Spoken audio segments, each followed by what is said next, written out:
मैंने पहले चलाई थी, फिर वो बीच में बंद कर दी, फिर अब दोबारा चला रहा हूँ। क्लियर है? हाँ जी सर। हाँ जी सर। ठीक है भाई। अब एक तो हो गया प्रोसेस टाइप के ऊपर। क्लियर है कि जैसे जैसे हम काम कर रहे हैं किस तरीके से हमारी सारी, अरे कहाँ गया भाई, एक मिनट।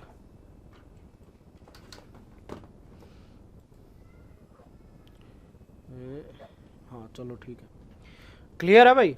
तो जो भी प्रोसेस सिंक्रोनाइजेशन होगी वो किन प्रोसेस के बीच में होगी? जो कोऑपरेटिव प्रोसेस होंगे। क्लियर है? और एक जी दूसरा क्या आ गया कि भाई वे प्रोसेस कैन एग्जीक्यूट, किस तरीके से प्रोसेस जो है वो एग्जीक्यूट होंगे। अब इसमें कनकरंट एग्जीक्यूशन आ जाती है और एक क्या आ जाती है, पैरेलल एग्जीक्यूशन। ठीक है ना? जी सर। वो वाली वीडियो देखी थी जी की, जो मैंने तेरे को बताई थी किस तरीके से दूसरे टीचर जो है वो बेवकूफ़ बना रहे हैं, हाँ देखी थी सर मैंने वो एनएस। है ना? अब वो जो एनएस क्लासेस वाली थी ना, हम्म। उसने, एनएस क्लासेस वाली मैडम। हाँ हाँ हाँ, उसने जो प्रोसेस वाला जो बता रखा था ना, हाँ हाँ। उसने बता रखा था कन कन कनकरंट प्रोसेस का दे शेयर समथिंग, बस इतना कह के खत्म काम कर दिया उसको। उसको कोई पता नहीं कनकरंट प्रोसेस क्या है, किस तरीके से क्या काम करता है। क्लियर है? बस शेयर शेयर करके भाग गई। हम्म। ठीक है? हाँ क्लियर जी है? सर। हाँ तो सर। भाई कनकरंट प्रोसेस क्या होगा? कनकरंट प्रोसेस क्या होगा? करंट, ठीक है, और कॉन्जिक्यूटिव वे में, ठीक ठीक है सर। है ना, कंजिक्यूटिव वे में, और जो प्रोसेस करंटली चल जाए, यानी कि जैसे 1 2 3 4 5 6 और 7, यानी कि स्टेप बाय स्टेप जो भी थी वो सारी चीज़ें चलेंगी, है ना? दिखने के लिए जैसे हमने राउंड रॉबिन एल्गोरिदम पढ़ी थी, उसमें क्या होता है, जैसे हम टाइम क्वांटम जो था वो शेयर करते हैं ना अलग अलग के बीच में, हाँ।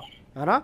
वो टाइम क्वांटम इस तरीके से हैंडल होता है कि ये मुझे सारे प्रोसेस ऐसे लगते हैं कि कनकरंटली एग्जीक्यूट हो रहे हैं, बट ये होते हमेशा स्टेप बाय स्टेप है। ठीक है?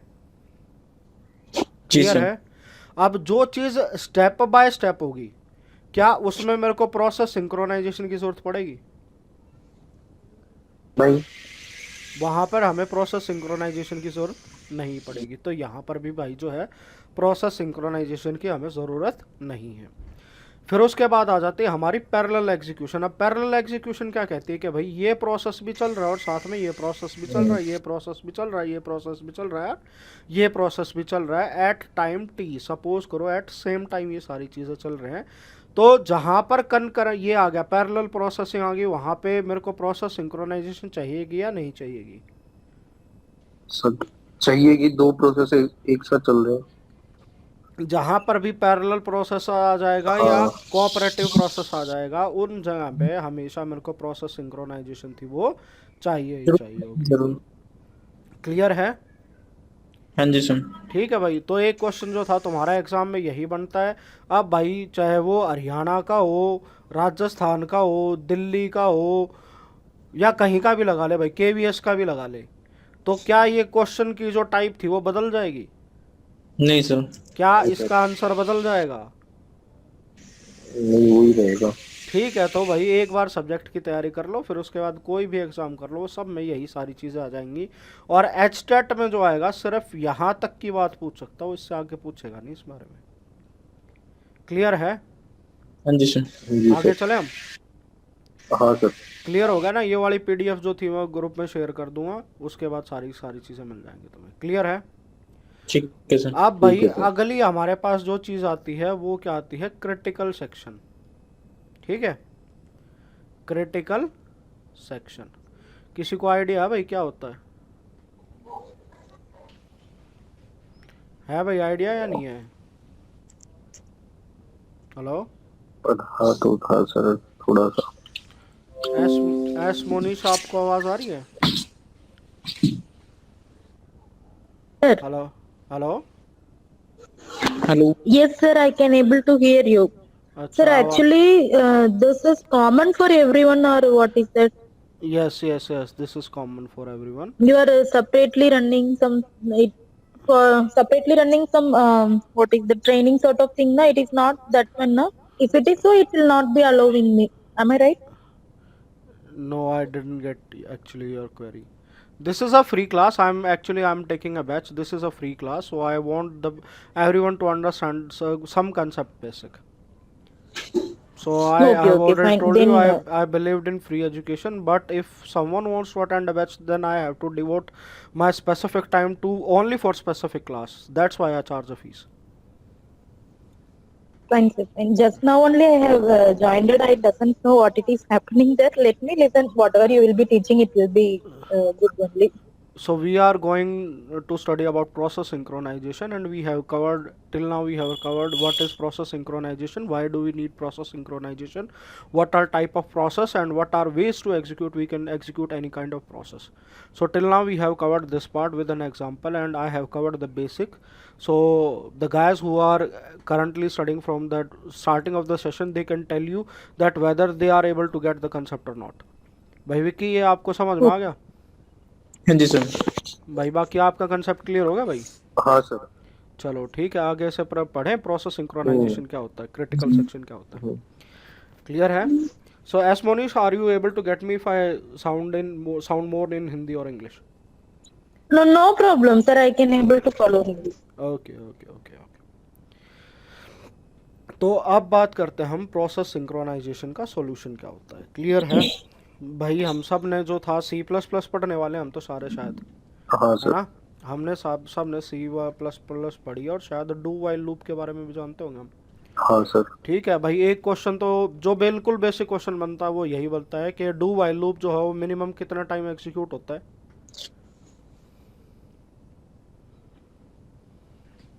एक ही टाइम एग्जीक्यूट होगा सर। डू एक बार जरूर से एग्जीक्यूट होता है सर। हाँ हाँ हाँ, फिर वन while में जो टाइम जो जितना होगा तक ये कंडीशन बिल्कुल, यस यस यस, वो एक बार बिल्कुल जो था एग्जीक्यूट होगा ही होगा। बाकी उसकी आगे जो यहाँ पे आइटरेटिव वाली जो कंडीशन हम लगा देते हैं, बाकी इसके एग्जीक्यूशन इसके ऊपर डिपेंड करती है। क्या कह रहा भाई विक्की, आवाज नहीं आई? कह रहा हूं सर, एक बार तो एग्जीक्यूट करेगा वैल्यू, बाकी आगे कंडीशन। हाँ हाँ हाँ हाँ, क्लियर है? तो भाई ये बिल्कुल बच्चों वाला सवाल है, इस वाले तरह का सवाल नहीं पूछेंगे वो। आया हुआ था क्लियर सर, स्टेट में आया हुआ था? वाइल लूप का सर। चलो कोई बात नहीं भाई। उसमें पूछा हुआ था सर कितनी बार प्रिंट करेगा। अच्छा, आया हुआ है क्या? जी सर, इस बार आया हुआ सर 22 में। अच्छा चलो भाई, फिर तो ये सब कैसा ही होगा, क्लियर है? जी सर। अच्छा ठीक है भाई।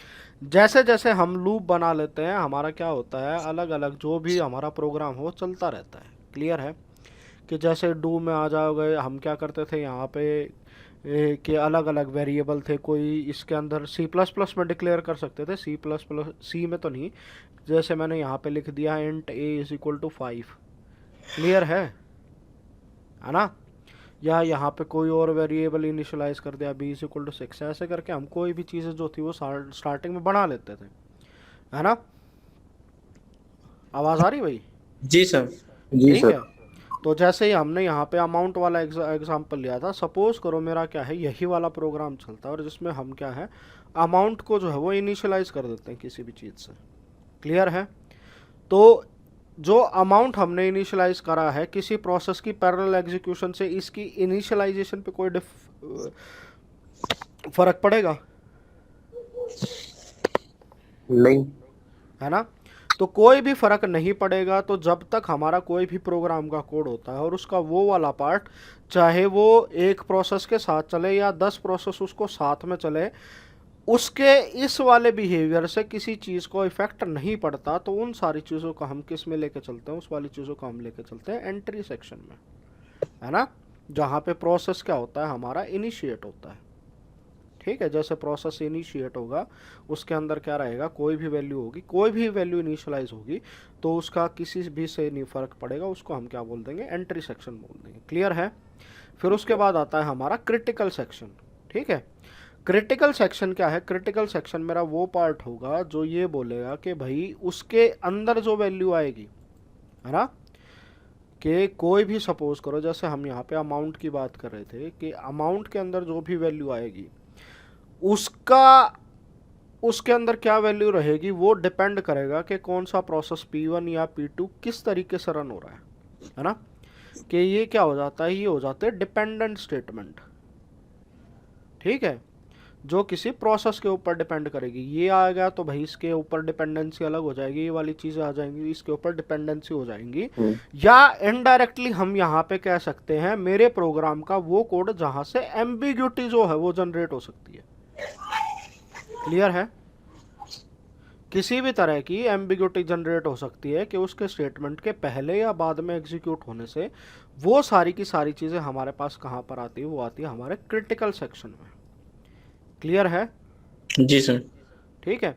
फिर भाई जब ये वाली स्टेटमेंट एग्जीक्यूट हो जाएंगी उसके बाद जो भी स्टेटमेंट रही वो क्या आ जाएगी मेरी एग्जिट सेक्शन में, और जैसे उसके बाद भी अगर मेरा कोई प्रोग्राम बनेगा तो वो किस में आ जाएगा, सारा मेरा रिमाइंडर सेक्शन में। क्लियर है? हाँ ठीक है हाँ सर। इतनी बात समझ में आई? तो हमारे लिए जो मेन टॉपिक ऑफ कंसर्न है वो क्या है, बस हमारा क्रिटिकल सेक्शन है। इसके अलावा हमें और किसी चीज़ से कोई लेना देना नहीं है ना? क्योंकि प्रोसेस सिंक्रोनाइजेशन में हमारा जो मेन पर्पस था वो था कि कोई भी एम्बिग्यूटी जो है वो जनरेट ना हो। एंट्री सेक्शन कोई रोल प्ले नहीं करता, एग्जिट सेक्शन कोई रोल प्ले नहीं करता, रिमाइंडर सेक्शन कोई रोल प्ले नहीं करता। जहां से प्रोसेस सिंक्रोनाइजेशन की जरूरत पड़ती है वो सिर्फ आती है क्रिटिकल सेक्शन से। क्लियर है? हाँ जी। ठीक है भाई। तो इसी तरीके से ये वाली जो डेफिनेशन है ये वाली मैं ग्रुप में शेयर कर दूंगा। बाकी ये सारी चीज़ें अगर पढ़ना चाहो तो पढ़ लेना। वैसे मैंने वो वाली चीज़ें बता दी कि entry section two enter the critical section a process must request permission. The entry section code क्या है, इम्प्लीमेंट कर देता है उसकी रिक्वेस्ट को, यानी कि कोई भी प्रोसेस है उसकी जो वैल्यू है वो इनिशियलाइज करवा देता है। क्रिटिकल सेक्शन क्या होगा, this is the segment of the code where process changes common variable. Common variable का मतलब है जो भी वेरिएबल जो होता है वो शेयर्ड होता है। क्लियर है? अलग अलग प्रोसेस के बीच में। हाँ जी ठीक है। सर। उसके अंदर चाहे कोई अपडेट टेबल करनी हो या राइट टू किसी फाइल के अंदर करना हो या किसी और के ऊपर करना हो। ठीक है। When one process is executing in its critical section no other process is allowed to execute in its critical section. भाई ये वाली चीज़ें हम क्यों लेके चलते हैं, ये वाली चीज़ें लेके चलते हैं हम ताकि जो है प्रोसेस सिंक्रोनाइजेशन होता रहे, जिसको हम PS बोल सकते हैं, और ऐसा ना हो कि इसकी वजह से कोई भी जो है मेरे पास एरर आ जाए। क्लियर है? जी सर। ठीक है। तो इसलिए हम ये क्या करते हैं, ये लेके चलते हैं। फिर उसके बाद एग्जिट सेक्शन क्या है कि भाई जैसे ही वो क्रिटिकल सेक्शन से बाहर आएगा जो बाकी सारी स्टेटमेंट आ जाएंगी वो एग्जिट सेक्शन में आ जाएगा, और रिमाइंडर सेक्शन में क्या आएगा, जो मेरा रिमेनिंग कोड है, जो पार्ट का मेरा बचा हुआ प्रोग्राम है, वो वाली चीज़ें आ जाएंगी। क्लियर है? Yes sir. ठीक है। अब भाई हमने यहाँ पे क्या देख लिया कि मेरा प्रोसेस सिंक्रोनाइजेशन क्या है, जो मेरी प्रॉब्लम है वो किस तरीके से आ सकती है, किस किस टाइप के प्रोसेस से जो है मेरे पास प्रोसेस सिंक्रोनाइजेशन की प्रॉब्लम आएगी, किस तरीके से प्रोसेस जो एग्जीक्यूट होगा कौन सा तरीके से आएगा मेरे पास सिंक्रोनाइजेशन की प्रॉब्लम आएगी, उन प्रोसेस को क्या कहते हैं, एंट्री सेक्शन क्या होता है, क्रिटिकल सेक्शन क्या होता है, एग्जिट सेक्शन क्या होता है, और ये वाली सारी चीज़ें जो आगे मेरे प्रोग्राम का पार्ट बन गई। क्लियर है? यहाँ तक हमारी जो भी जितनी भी डीलिंग चल रही थी वो हमारी चीज़ें चल रही थी एक प्रॉब्लम के साथ, कि हमारे पास जो है वो प्रोसेस सिंक्रोनाइजेशन की प्रॉब्लम है एक। अब हम बात करेंगे उसका सॉल्यूशन क्या है। क्लियर है ना? हाँ जी सर। क्लियर है। अब हम बात करते हैं कि भाई हमारा क्या है सॉल्यूशन, क्या है प्रोसेस सिंक्रोनाइजेशन का। तो सबसे पहला जो हमने पढ़ा था वो क्या था, म्यूचुअल एक्सक्लूजन। याद है ये किसी को?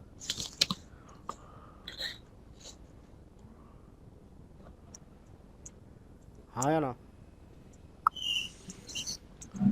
सर हाँ जी पढ़ा तो था सर। याद है या नहीं है? कुछ भी आइडिया और ऑफ आइडिया? अच्छा, म्यूचुअल क्या होता है मेरे को ये बता दो। दो चीजों के बीच में शेयर्ड हो जो। अच्छा, वेन डायग्राम याद है सबको? हाँ वेन डायग्राम याद है। इस तरीके से हम जो थे वो वेन हाँ डायग्राम हाँ हाँ है ना, हाँ हाँ। कि सपोज करो ये वाली चीजें हैं, इसके अंदर जैसे मैं एंड ऑपरेटर भी लगा दूं, एंड ऑपरेटर एग्जीक्यूट नहीं कर सकते सर। एग्जीक्यूट क्या, अभी मैं बताऊंगा, अभी कंसेप्ट समझो। एक बार तुम्हें वर्ड का जो है मीनिंग क्लियर हो जाएगा तो बाकी चीजें पढ़ाने की मेरी जरूरत नहीं हो जाएगी।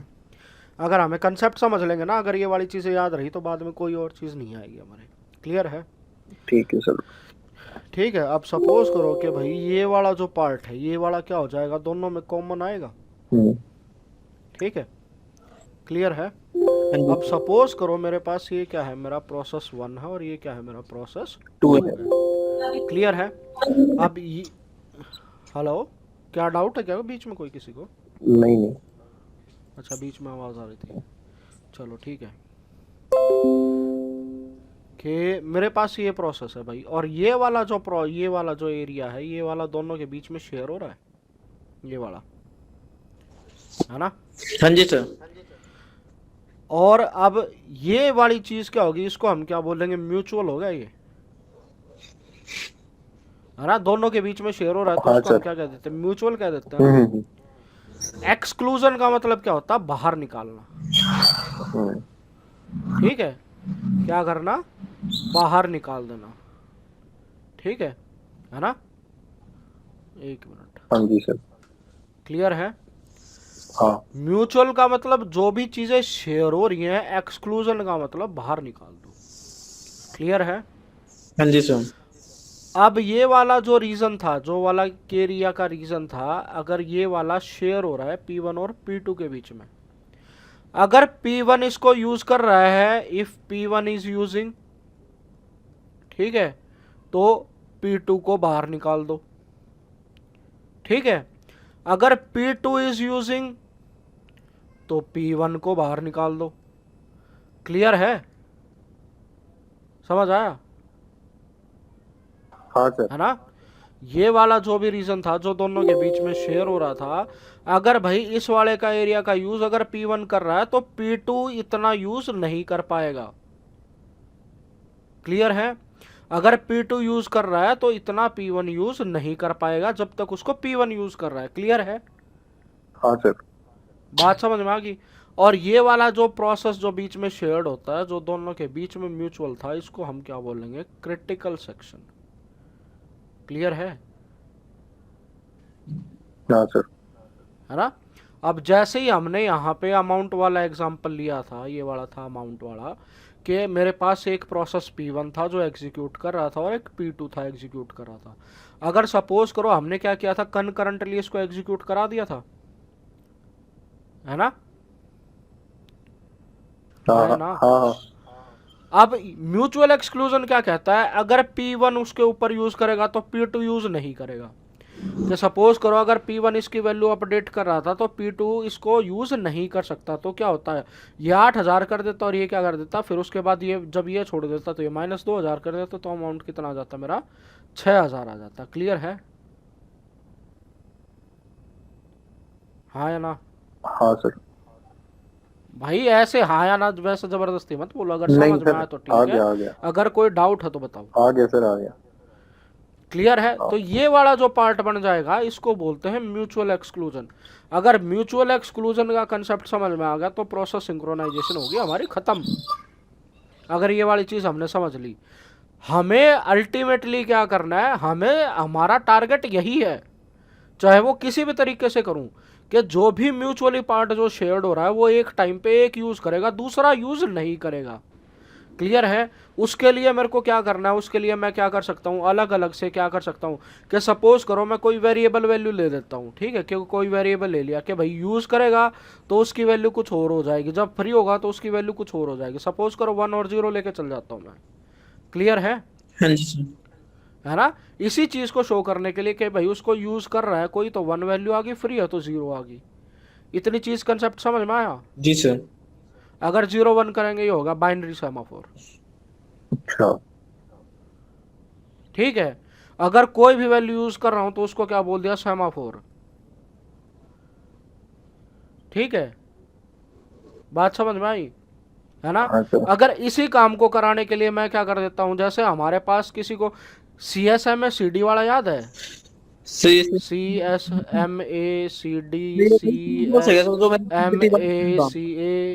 क्या? सर ये वही कॉन्सेप्ट है जो मेरे पीजीटी वाले में आया था सर, सीमा फोर्स ऑपरेटिंग सिस्टम मॉडल। हाँ हाँ हाँ भाई, वही जो था, carrier sense multiple access collision क्या था, collision detection and carrier sense multiple action collision avoidance. ठीक है, किसी को टोकन मैकेनिज्म याद है जब ईथरनेट पढ़ते थे? हाँ टोकन मैकेनिज्म में तो सर उसको टोकन अलग अलग टोकन में डिवाइड हो जाते थे सर, जो भी। है ना, टोकन दे देता था कि भाई मैं इसको यूज कर रहा हूँ तो मेरे पास एक टोकन आ गया, हाँ जी सर। है ना। जब तक मेरे पास वो टोकन है मैं उसको यूज कर लूंगा, और जैसे ही मेरा काम खत्म हो गया मैं टोकन फ्री कर दूंगा। हाँ जी सर, फिर अगली। ये वाली चीज थी ना भाई। ये वाला टोकन वाला भी सेमाफोर है। क्लियर है। जब कोलिजन डिटेक्शन पढ़ते थे तो हम क्या कहते थे, ये वाला कंसेप्ट याद आ रहा सबके दिमाग में, या ऐसा ही ना है मैं बोले जाऊं और सबके ऊपर से जाए। नहीं नहीं नहीं सर, ऐसी कोई बात नहीं। जब बस टोपोलॉजी की बात होती थी हाँ। उसमें हम ये करते थे ना कि यहाँ पे जो है एक वायर है, इसके साथ मल्टीपल कनेक्शन हो गया, एक यहाँ सिस्टम जुड़ा हुआ है, एक यहाँ सिस्टम जुड़ा हुआ है, एक यहाँ सिस्टम जुड़ा हुआ है और एक यहाँ सिस्टम जुड़ा हुआ है। हाँ याद है कुछ हाँ जी सर। कि एक टाइम पे हाँ। क्या होता है, एक ही सिस्टम दूसरे के साथ कम्युनिकेट कर सकता है, और जब तक ये कम्युनिकेट करेगा दूसरा कम्युनिकेशन नहीं कर पाएगा। याद है ये वाली हाँ चीज, वेट करेगा सर हाँ तब सर, तक। हाँ हाँ। है ना। वो वेट करेगा, है ना, कि जब तक वो वेट हो जाएगा, और वो क्या करेगा हमेशा इसके ऊपर जो ये तार है ना उसमें से सेंस करता रहेगा कि भाई अगर इसके अंदर सपोज करो इसके अंदर करंट है तो भाई इसके अंदर वो है डेटा ट्रांसफर हो रहा, अगर करंट नहीं है तो डेटा ट्रांसफर नहीं हो रहा। याद आया कुछ? जी सर। जी सर। पढ़ी है भाई नेटवर्किंग? हाँ बस ये बस टोपोलॉजी का पता था, ये वाला जो अभी बताया ये नहीं पता था। भाई ये वाला भी कंसेप्ट होता है, इसमें अगर थोड़ा सा डीप पढ़े हैं तो टीचर क्या है बस टोपोलॉजी करके खत्म करे, हाँ तो हाँ। डिटेल में बताता नहीं है कैसी कैसी चीजें होती हैं। ठीक है सर। ठीक है।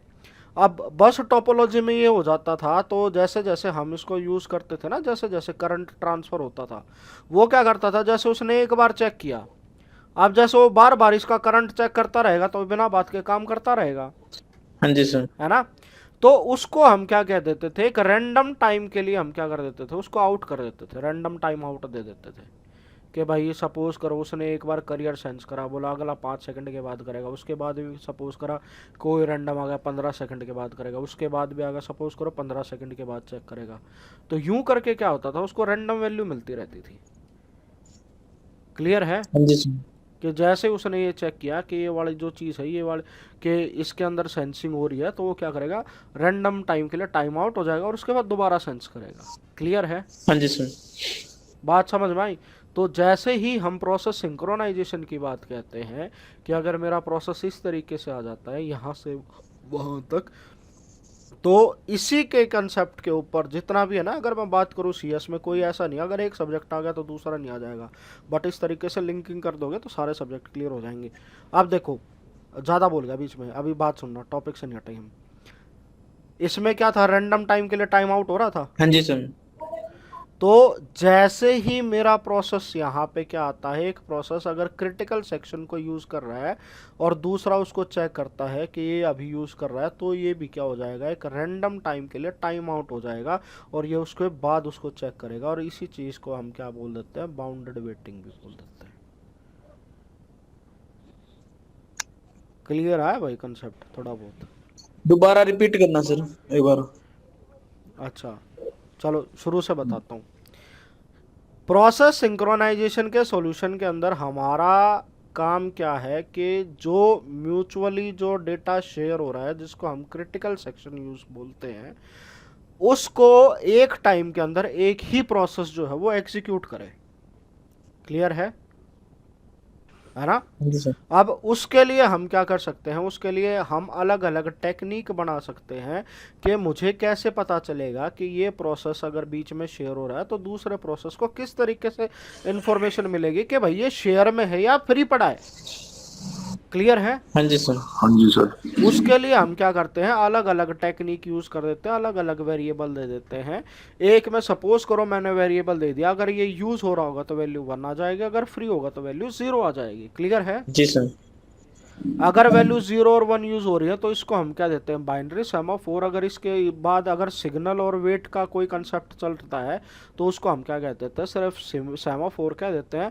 और यही चीज़ चेक करने के लिए मैं क्या यूज़ करता हूँ कि सपोज करो मैं दूसरे प्रोसेस को ये बोल देता हूँ कि आप रैंडम टाइम के लिए टाइम आउट हो जाना, उसके बाद चेक करना कि ये प्रोसेस क्रिटिकल सेक्शन में है या नहीं है।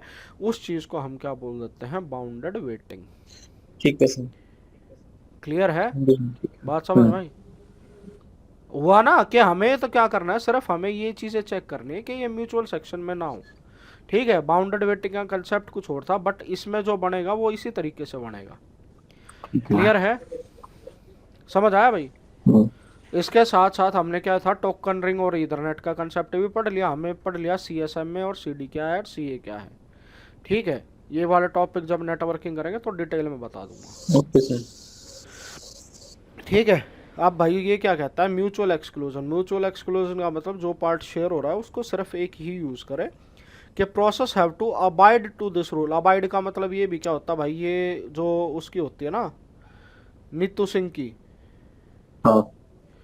प्लेन थ्रू पैरामाउंट, उसका पहला वर्ड है ये। ठीक है, अबाइड का मतलब क्या टू होता है, फॉलो बाय। हाँ, टू फॉलो करना। ठीक है, कि process have to abide to this rule, under this only one process at a time is allowed to operate inside a critical section. जैसा कि मैंने बताया था कि इस वाले सेक्शन में सिर्फ एक ही आएगा, जब एक आएगा तो दूसरा बाहर और दूसरा आएगा तो पहले वाला बाहर। क्लियर है ना? जो भी कोऑपरेटिंग प्रोसेस होगा सबको ये क्या करना पड़ेगा, फॉलो करना पड़ेगा। ठीक है, क्लियर है? और इसको करने के लिए भाई बहुत सारे हैक जो थे वो अलग अलग सिस्टमों में लगाए गए हैं और उसके साथ ही काम करता है। क्लियर है? हाँ जी सर। हाँ, तो ये हो गया इसका सॉल्यूशन 1। दूसरा क्या सॉल्यूशन हो गया इसका, प्रोग्रेस। क्लियर है? प्रोग्रेस का मतलब क्या हो गया कि भाई ये क्या करता है, ये प्रमोट करता है मैक्सिमम यूटिलाइजेशन का। प्रोग्रेस का मतलब क्या होता है कि बढ़ते रहना। प्रोग्रेस का मतलब बढ़ते हाँ, रहना। बढ़ते रहना। ठीक है, क्लियर है ना?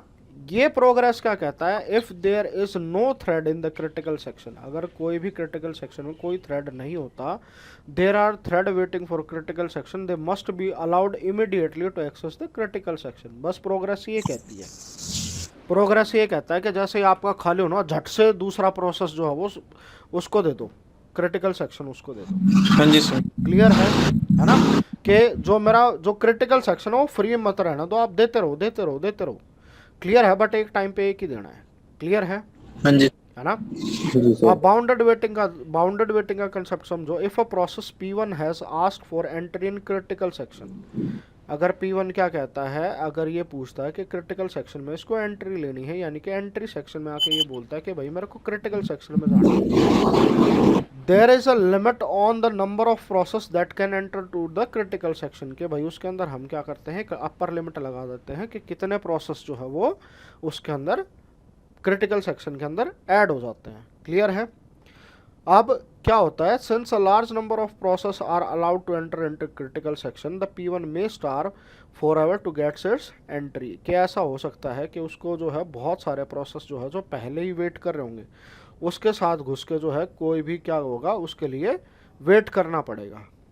क्लियर है? तो ये क्या हो गया, एक बाउंडेड वेटिंग होगी कि जैसे जो भी प्रोसेस जो था कि जो भी क्रिटिकल सेक्शन में होना है उसके लिए क्या कर दो, एक क्यू बना दो और वो क्यू में ऐड होते रहेंगे।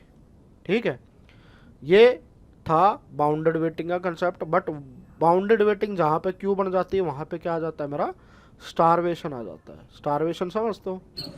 हाँ, कि छोटे प्रोसेस को ज्यादा वेट करना पड़ता है। किसी भी Processor की। प्रोसेस को, छोटे वाला नहीं, कोई किसी भी प्रोसेस को अगर वेट करना पड़े तो उसको हम क्या कह देते हैं, स्टारवेशन कह देते हैं। क्लियर है भाई? एक क्वेश्चन ये आ गया, ये वाला इसका एक क्वेश्चन आता ही है, ये कंफर्म है। ये भाई किसी का भी TGT PGT CGT का एग्जाम हो, सब में ये वाला क्वेश्चन आएगा, रेस कंडीशन क्या होती है। क्लियर है? ठीक है, ये तो भाई मैं कह दूंगा, ये लिख के ले लो, ये वाला तो कंडीशन कॉमन क्वेश्चन पूछा ही जाएगा। कौन सा सर? ठीक है, रेस कंडीशन का ओके सर। हमेशा आता है, हर बार आता है। क्लियर है? अब मेरे को एक बताओ, रेस कंडीशन क्या होती है?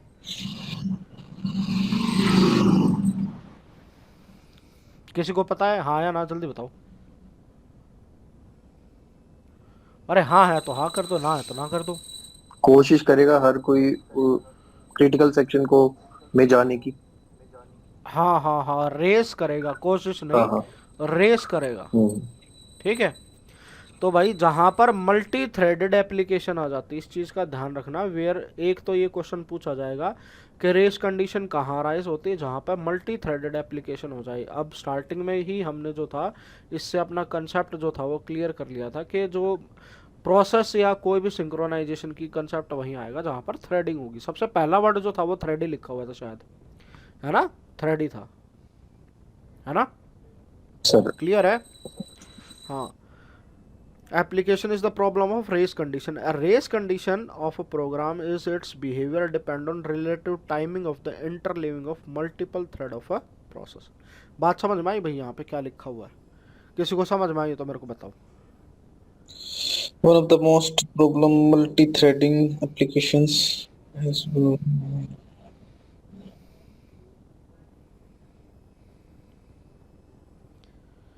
बताओ भाई।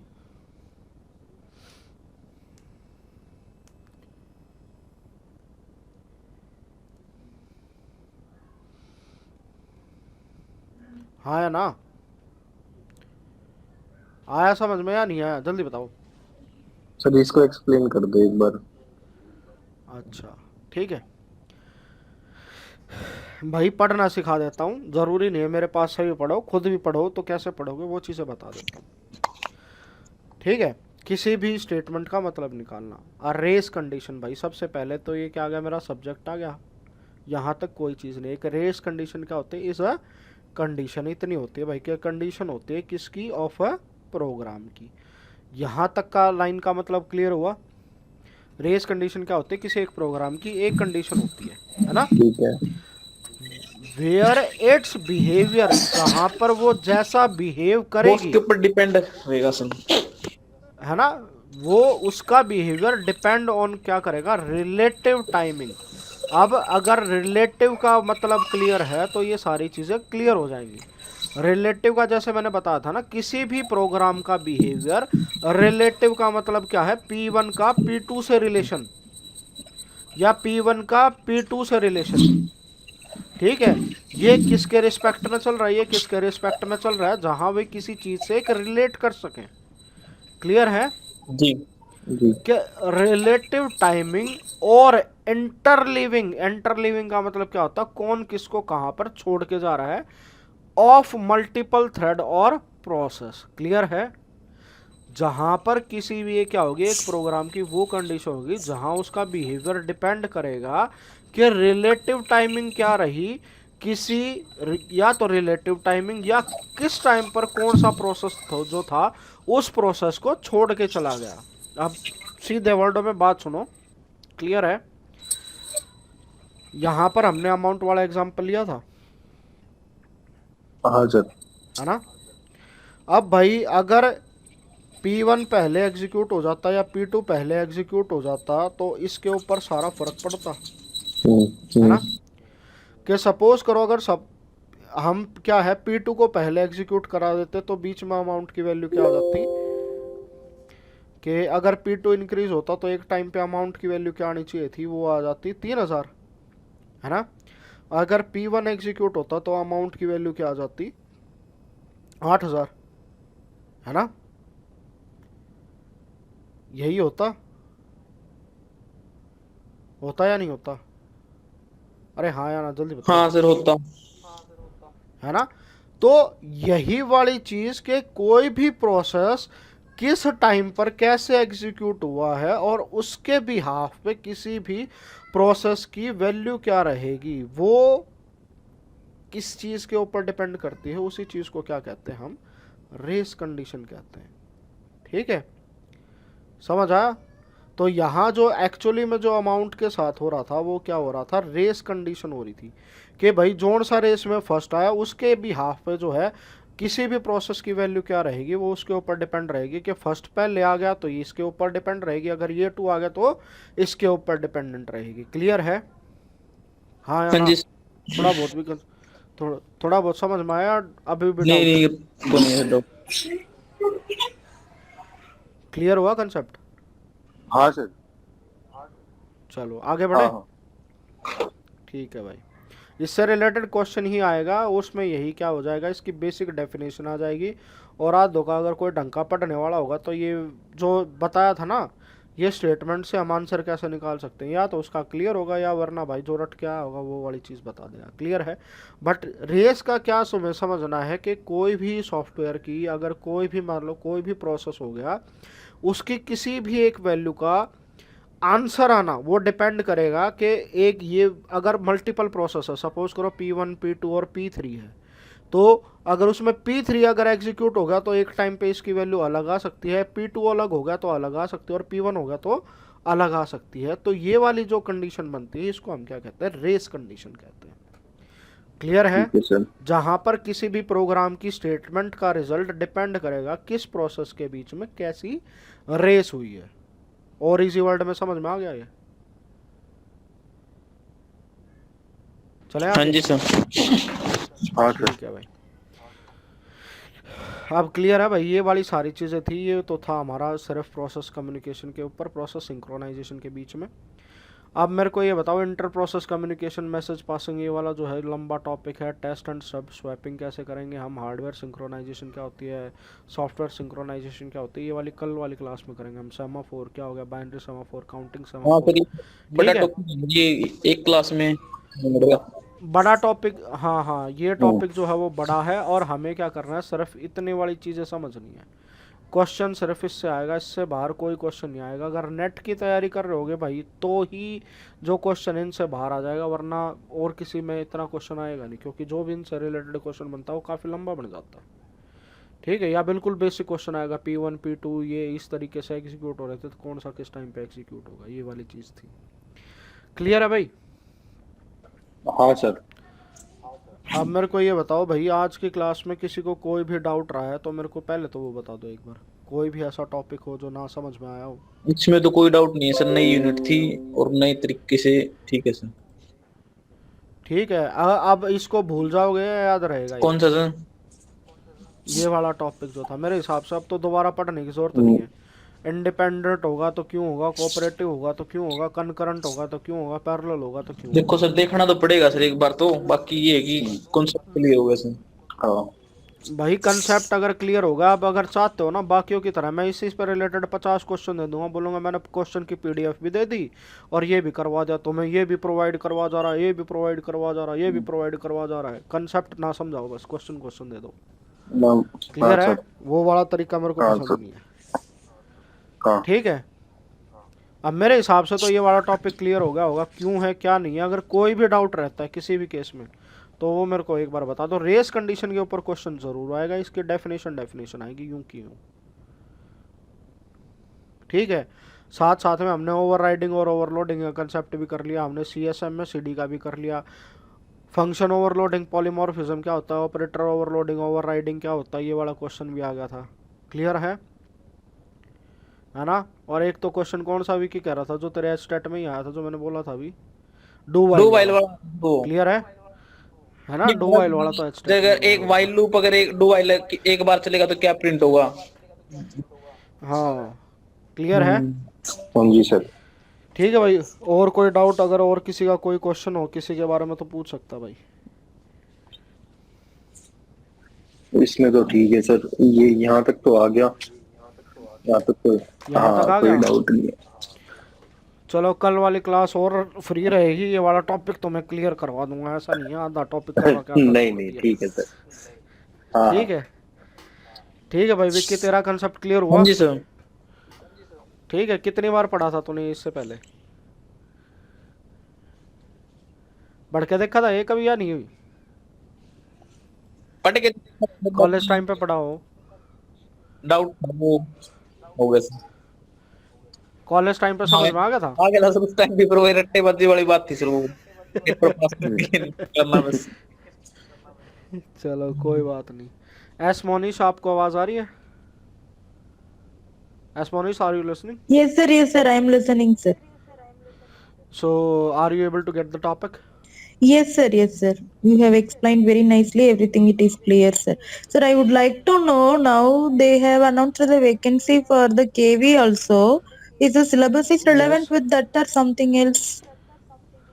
So what you think, you have attended our class and what you have think, what No, we no, have I discussed in the haven't class. checked it the syllabus, sir. Might be it is you are of that Delhi oriented something, not TGT1.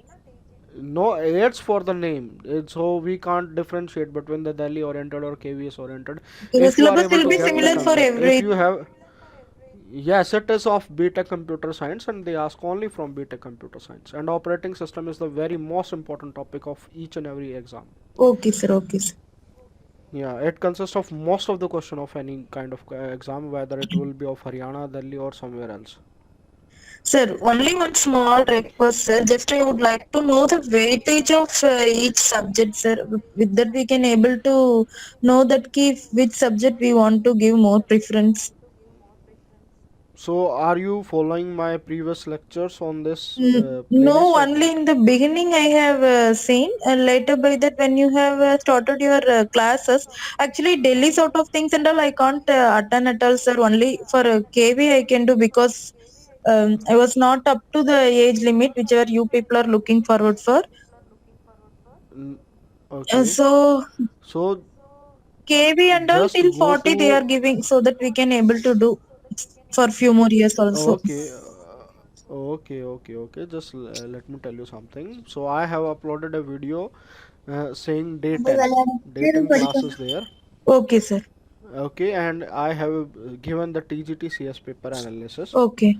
So I was teaching about Delhi D triple SP TGT CS paper analysis, and in that video I have stated how you can check the weightage of different type of questions that are being asked in your question, paper exam, Okay. and what is the weightage of different subjects are there. So you can go through the KV paper and you just do it yourself. Okay, sir. Okay, sir. Okay. From there you will get to know what is the weightage and what subject you have to study the most. Okay, sir. Okay. Okay, from you can get the idea. Okay, sir. Okay Thank तो you, भाई sir. आज की class करें खत्म या किसी को और कोई डाउट है? नहीं सर, चलो ठीक है भाई, thank you all, thank you for coming thank here, you sir, it was हाँ nice teaching Okay, sir. You. Thank thank you you. Sir. Okay bye bye guys.